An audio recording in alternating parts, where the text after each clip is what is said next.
Minicast. Yes, we got the one and only Dr. Peter Brindley in to discuss why nature is the best form of life support. Let's do this. Welcome to Solving Healthcare.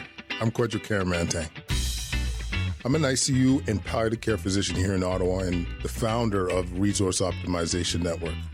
We are on a mission to transform healthcare in Canada. I'm going to talk with physicians, nurses, administrators, patients and their families because inefficiencies, overwork, and overcrowding affects us all. I believe it's time for a better healthcare system that's more cost-effective, dignified, and just for everyone involved. Thank you, everybody, for tuning in. Episode 59 already. It's been an amazing journey so far. First out of the gate, I wanted to thank everybody that joined us on our first ever virtual summit on low-carb and ketogenic approaches to health. It was a success. Over 130 people registered. Almost 100 people came in and watched it. And in fact, it was so popular and the demand has been so high, we are actually offering the recorded version. If you go to solvinghealthcare.ca /low-carb, you'll be able to access that for $30. Once again, I want to thank Julia, Joy, Ivor Cummins, Dr. Paul Mason. What a great day that was, full of education. Y'all jump on that. All right, this minicast is the second part of a conversation I had with Dr. Peter Brindley, who's a fellow intensivist out in Alberta who writes these amazing pieces in the BMJ, British Medical Journal. And he wrote this one article in the BMJ about nature and how important it is to connect with nature, and it blew me away. And this was an interview we did back in November. When I look at times now and tension's high, we got COVID, we got kids, are they safe to go back to school? And I think we could all use a little bit of feeling connected, slowing down, focusing on what's important, being with our families. And this is what this conversation is all about. All these things that are beneficial by, once again, connecting with nature, being outside, tuning out, putting the TV, putting the phone down, and being at one with our family and those that we love. And so it's a truly inspiring conversation we have. Once again, if you don't know Peter, intensivist back in the University of Alberta, associate professor, well-published, well-respected, just a great human being, funny guy too. So without further ado, Peter Brindley. So Peter, what made me want to reach out to you most recently was this article you wrote about connection in terms of connecting with nature. And I wonder if you could speak a bit to that. Like, how did that come about? And what's the feedback you've gotten so far on such a beautiful article? A beautiful article. You're very It is beautiful. I know, honestly, I read it and I was like, this is coming from an intensivist, man. This is coming from somebody that is seeing all the crazy stuff that we see, and he's writing about how we need to be more in tune with nature and the value of that. Like, have you ever read something like that from another intensivist or any other medical professional that sees such acutely ill patients? This blew me away. So when I said it was amazing, we're talking here today because of this. Well, you're very, very kind. So there you go. We've connected. And that's my point, I guess. Medicine's a wonderful community. I am immensely proud to be able to travel around the world and meet with people who, if you look at their CVs, ought to not give me the time of day, but do. They welcome me in and, we break bread together. And so this is a glorious community. And so the chance to be part of that community means a lot to me. Now, I've written traditional science, and I think it's incredibly important for all of us to be as multilingual as we can. You're from Ottawa, you would understand this principle. Now, I'm not talking about speaking an entirely different Romance language. I'm talking about being able to communicate with patients, communicate with colleagues, communicate with administrators, people who provide funds, et cetera, et cetera. I think communication is the most important skill in medicine. I've said it before. Our verbal dexterity matters more than our procedural dexterity. And communication can be the most dangerous or therapeutic procedure performed in a modern hospital. Now, maxims notwithstanding, I've taken immense joy and maybe therapy from writing a series of opinion pieces for the British Medical Journal. And I'm very grateful that they would give me the latitude to do so, because I'm no more qualified than anyone else out there to do so. But as those articles have gone on, it's become clearer to me that the thing I might be able to provide, and the thing that I think needs providing, is this sort of wider discussion of where are we going, what are we doing, what truly matters. So that piece I called Nature Still the Best Life Support, because I did go hiking with one of my kids. I needed to reconnect with one of my kids, and there was no way of doing that with electronic doodads and screens in the way. I needed to get away to clear my head, and I couldn't do that if I had that, well, I'll just check my emails. I needed to go outdoors and get rained on and not be able to easily run inside and towel myself off and, have a $4 cup of coffee anytime I felt like it, just to distract myself. So it was good on every level, but it did remind me how glorious it is to be in flow, where you're not constantly thinking and worrying and plotting and planning, but also just how glorious it is to be outside. And, this life we have where we're connected to screens but disconnected from each other, where, especially as Canadians and as winter comes on, you could be stuck inside, whether that's your place of work, the hospital. You drive there in the dark, you come home in the dark, and then you're stuck in this hermetically sealed building all day. And surprise, surprise, you start to lose a bit of your humanity. We can hang out, in fancy hotels and each other's yuppie homes. There is just something to getting out there, getting wet, and not being able to immediately make all the wetness and the cold go away, to actually just be there and to be present. And so that's where that article came from. And it's nothing terribly original, because nature deficit disorder has been described.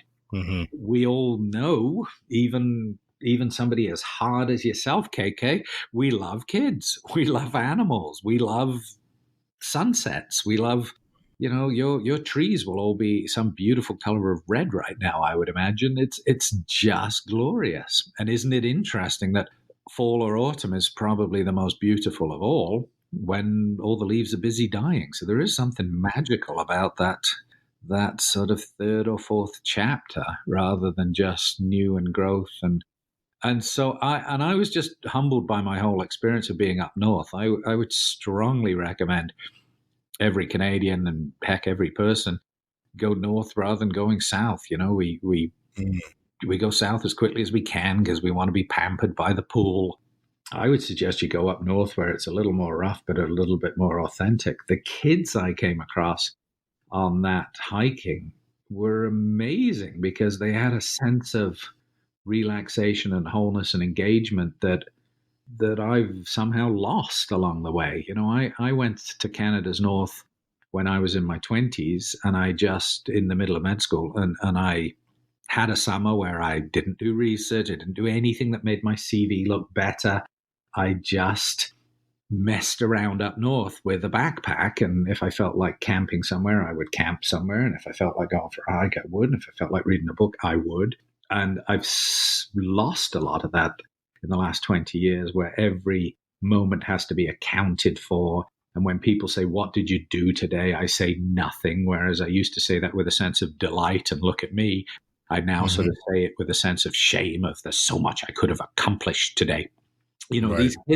These kids who were up north, I was thinking, right, we got 20 miles to do today. Let's get hiking.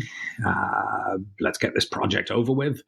And these kids would sort of hike an hour, and they would see a blueberry bush, and they would sit down in the blueberry bush and start eating wild blueberries. And it was just a very therapeutic, insightful trip for me. And it took 3 or 4 days for me to unwind, and then 3 or 4 days for me to fully engage with it. And you can send me to as many hotels and medical conferences and yuppie destinations as you like, but I wouldn't have gotten the same sense of restoration that I did from a comparatively short period of time isolated up in the north of Canada. Wow. No, I like I said before, that article blew me away, and in terms of how much truth was in there. Because you brought up the point, like, you would do this stuff in your 20s. I mean, part of what medicine does is I hate to be pessimistic, but it takes away your soul a little bit. You lose yourself because you're training, you're trying to please, you're always aiming to please. You want to, make sure your preceptors are happy, your allied health professionals are happy. You don't want to rock the boat, and you don't have time. Like, time is limited. You're doing a ton of call, so you kind of lose yourself. And hearing how you're come full circle and connecting with activities, nature, which brings you happiness, brings you a sense of fulfillment. I think it's an important message to all that are listening, whether you are medically trained or not. It's too important. Mind you, I'm going to give this caveat straight up. You will almost never see me camping. I'm like the antithesis of camping. My people's generations, they've done all they can in the world to not have to sleep on the ground, outside. And I embrace that. I don't mind hiking and all that stuff, but get me in a Best Western or something. I want a bed at the end of the day. You know what I'm saying? Granted, you think you want that, but hasn't this whole discussion been about us thinking we know what we need, but not? Oh my God. Yeah, you might be right. You stare up at a sky at nighttime that's uncluttered by streetlights, and you'll change your mind. You sit around the camp. Absolutely. Hey, I was a boy, but at the end of the day, when I had to sleep on that ground uncomfortable, I will take a bed any day of the week. But I hear you. Can I pick up on something you said? Because I think it's incredibly important, and it might resonate with both of the listeners of this show. I'm just guessing. 3 or 4, actually. Both our parents and our next door neighbor. You mentioned us being pleasers. And I think that's an incredibly important thing that we need to address as a group of people. We are pleasers. And, your strength is always your weakness. The fact that you feel like an imposter, the fact that you want to please others, that drives you and means that you make a positive contribution and you get yourself up in the medical hierarchy so that you can influence things later. So it's a good thing. It's not all bad, but it comes with some side effects. I think a lot of us have only 2 gears. We have love me and fight me. And I've certainly been guilty of this. And so we try and we say, love me, look at all the great stuff I'm doing for you. And people don't, because they're preoccupied with their own stuff, or, our poor patients don't always have time to be grateful and appreciative and patient because they're dyspneic and in distress, and their sympathetic nervous system is telling them, help. Right. So then we flip to fight me. We move from love me to fight me. Right, you bastard. You want to be like that? I'll take you on. And that, I think, is one of our issues, that we're stuck in this love me, fight me thing all the time. And so this is where much of our distress comes from. This is where we fight back. It must be incredibly disjointed for families to come to the hospital thinking, well, this place has been presented as modern salvation. Look at how the buildings are built. My hospital looks like a church. And so we bring people to the hospital and then we say, yeah, nothing we can do. We need to pivot that one immediately and say, you know what, the tubes and machines aren't going to help you, but there's lots we can do for you, and we're going to focus 110% on those things that can make a difference. And this hospital can administer those as well as just tubes and machines. But too much of the time, we do the love me, fight me, and then we say there's nothing I can do, and we step away. So But it takes time and it takes distance to see those things. And so that's why getting out into nature gives you time and distance. I had a very interesting experience about 5 years ago where I was the doctor on a tall ship, on a sailing ship that traveled around the Mediterranean. Now, let's be honest, I wanted to travel around the Mediterranean on a sailboat. But it's called Jubilee Sailing, if anyone wants to check it out. It's a great opportunity where people with disabilities get a chance to be independent on a boat. And they needed a medical professional on the boat, I think, just to lower insurance rates. But for me to be part of the crew, I had to keep it secret that I was a doctor. Mm-hmm. And as you can imagine, most of the trip, if you put people with disabilities together, who are they going to complain about? They're doctors, they're healthcare providers, because that just becomes a surrogate for complaining about your lot in life. And sometimes we just have to be the magnet for that frustration. Normally, I would have said, just a second, hang on. It's not that easy being a healthcare provider. You need to understand a few things. You need to take some ownership for your own problems, blah, blah, blah, same old love me, fight me narrative. And it was actually very useful, A, to not finish every sentence with, as a doctor, I think you'll find, and just to be a fellow human being. And we need to do more of that. And secondly, it was just useful to hear people's unfiltered frustrations, because otherwise it's done with a sort of passive aggressive, I'm going to complain, but I'm not going to pick on you, doctor, or I'm just going to go off on you, doctor, because I can't go and complain about cancer because cancer doesn't return my telephone calls. Right. Now, I think you and I, as doctors, as patients, as healthcare providers, we also need to find a way to deal with our own frustrations that isn't just mopey, so that we bring our A game to work. Because somebody who's having a life-threatening illness does not need to think, just a second, is my doctor engaged or disengaged or bummed out or depressed or whatever the world might be. So that's the other thing that walking in nature allows me. I don't mind admitting to anyone, I'm a member of what I hear is called the Mile Cry Club. I'm one of those 10 or 15% of people that cries on airplanes. People who work in the airline industry have told me this is a real thing. You'll walk up and down the aisles on planes and you'll see, formerly tough businessmen having a weep over the latest Adam Sandler film. And, you've got to find a place for these emotions to come out. Now, I'm shocked where my emotions sometimes bubble out. It's watching a TV commercial, or it's hearing a piece of music, and I love music, but it never hit me on that emotional level before, where it would reduce me to, if not tears, at least soggy eyes. So I think the other reason why getting out, and all right, it doesn't have to be nature. You can still stay at a 3-star or a 4-star. You don't need to go more than that. Motel 6. I'm easy. Listen, don't knock Motel 6. In fact, get them to sponsor the show. I've stayed at many a Motel 6. That's why you get out there. It's not, and this is an important point to make. It's not to hike over an incredibly difficult cliff. It's not.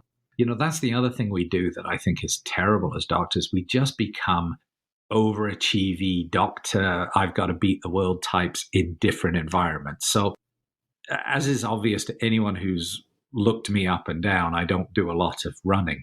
But if I did, the danger is I would want to say, right, I do a 5K today, a 10K tomorrow, a half marathon, a marathon, an ultra marathon.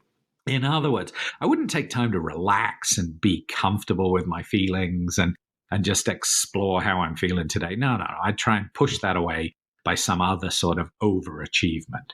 So when I say spend time in nature, I am not talking about setting up some ludicrous look at me accomplishment. I'm talking about just being present. So it's a Friday afternoon. I've got stuff I need to do, but I don't have to go into work today. I'm going to go for a walk in our river valley with my lovely, incredibly patient wife of over 20 years. And instead of telling her about my week and moaning about this, that, and the other, I'm going to try very hard to just say, and how are you doing, love? And just try and have one of these connection conversations where we don't talk about work. In fact, we don't even talk about the kids. Or if we do, the kids are merely a subtext so that we can connect. And so that to me is the greater discussion of nature. You don't have to sleep in a tent, KK. I promise. Yeah, thank you. And I do want to say, I never pictured you jogging. I more pictured you synchronized swimming, maybe. No, maybe solo synchronized swimming. I could see you doing that, a little bit of a routine in a shallow pool, or maybe interpretive dance. Any of the above, I think, would suit you well. I'm huge on the solo synchro swimming. You're absolutely right. It's largely so I can wear one of those swim caps. Listen, Peter, this has been tremendous. And I hope people take seriously, the conversation we had about, that the value of connecting in whatever shape or form, clinician, non-clinician, general public, we all benefit from being a bit more connected. And this is how you'll achieve your true happiness, true feeling of content. And you articulated it so well. And I just really appreciate you doing this. Oh, God, heck, look, if you want to compliment me, keep going. I mean, I can listen to this all day. No, I'm just kidding. No, that was the most painful moment of my life, but yes. I would imagine. Well, I was fairly awkward having to listen to it. Yeah. It has been an absolute pleasure connecting. It's been an absolute pleasure just chewing the cud. And you take care, my friend. And if anyone is listening, ditto to them. Make sure you've got a failure friend, as Sarah Gray puts it. Somebody you can phone and just say, I've had a tough day. Have you got a moment for me? If you don't have a failure friend, get one by the end of today and offer to be somebody else's. Reach out to people, phone friends, phone colleagues. Don't phone them when you have a project. Just phone and say, hey, I'm just calling to see how you're doing. And take some time for yourself, and actually take some time and distance to step back and say, you know what, this is still a pretty fantastic career. My career is to help people rather than to sell them something they don't need or persuade them.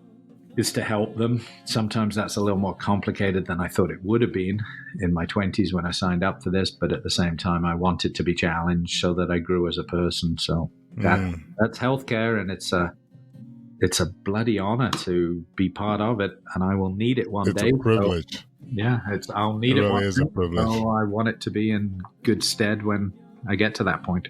Amen, brother. All right. Give love to the family, all those crew out in Alberta. And thanks again for doing this. My absolute pleasure.